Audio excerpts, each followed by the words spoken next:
Good morning. তুমি আমাকেই তো ধরতে বেরোচ্ছিলেন, চলে এলাম। এমনিতেই সরকারের তেল পুড়িয়ে অবিনাশ বাবুর অনেক বেসরকারি কাজ করে। আপনার এই রেগুলার নেতা পুজোর জন্য সরকারের খরচ বাড়ছে আর জনগণের উপর ট্যাক্স চাপছে।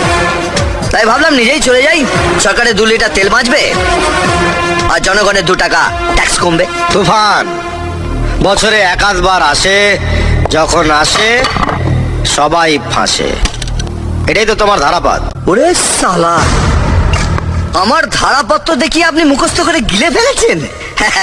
একদম ফেলু ছাত্র নয়।